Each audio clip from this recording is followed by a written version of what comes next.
보신 것처럼 전현직 양평 군수의 입장이 다릅니다. 여야는 말할 것도 없고요.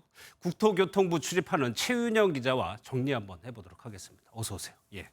최 기자, 먼저요. 예타를 통과한 원래 안과 국토부가 수정한 변경된 안 차이가 뭡니까? 네, 일단 지도를 보면서 말씀드리도록 하겠습니다.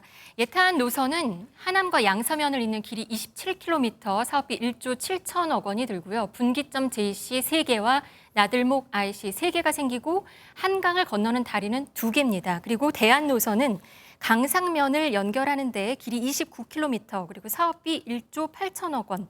분기점 3개로 갔지만 나들목은 강화 IC 신설이 포함돼서 4개로 늘어나고 한강 다리는 1개로 줄어듭니다. 이 수치로만 보면 대안은 길이가 늘어나고 사업비도 늘어나서 효율성이 떨어진다고 생각할 수 있지만 예상 교통량을 보면 예타안보다 교통량 흡수 효과가 더 큰 것으로 파악됩니다. 그래서 오늘 민주당을 찾은 양평 주민들도 강화 IC가 있는 고속도로 안을 원한다, 이런 입장을 내놓은 겁니다. 예.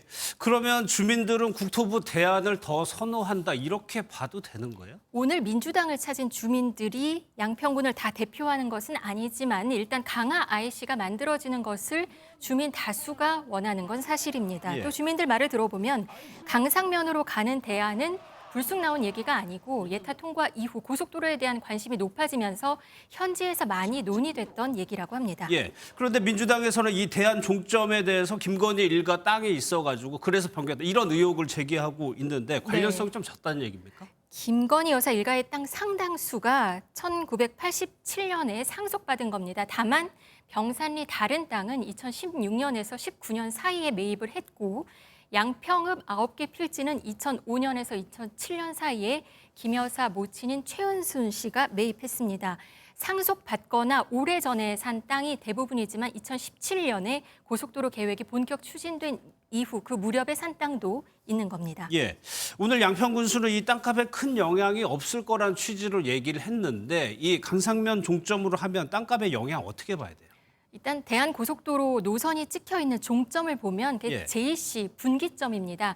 이 IC 나들목은 차량이 진출입할 수 있는 곳이지만 분기점은 고속도로와 고속도로가 만나는 지점으로 수도권에 있는 호법 분기점과 신갈 분기점을 생각하시면 됩니다. 이 JC에서는 차가 내릴 수 없다는 거죠. 예. 그러니까 주변 지역에서는 오히려 소음과 분진 피해로 민원이 발생하기 십상입니다. 그래서 양평 군수가 IC와 JC도 모르는 사람들이 이 얘기한다, 이런 얘기가 이 얘기고요. 예. 다만 대안 노선을 보면 주변 IC를 이용하면 강화면에서 좀 더 빨리 서울 강남에 도착할 수 있기 때문에 뭐 땅값이 오를 거다, 이런 주장이 나오는 겁니다. 예.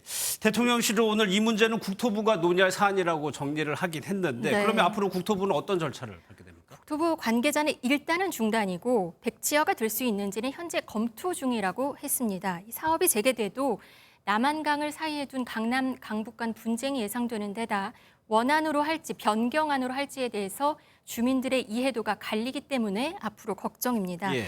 이 종점부를 놓고 양평군 민심이 둘로 쪼개질 가능성도 배제할 수 없을 것으로 보입니다. 오늘 17일에는 국토교통위 현안 질의가 있고 원희룡 장관이 참석하는데 책임 공방이 격화될 것으로 보입니다. 알겠습니다. 잘 들었습니다. 지금까지 최윤영 기자였습니다.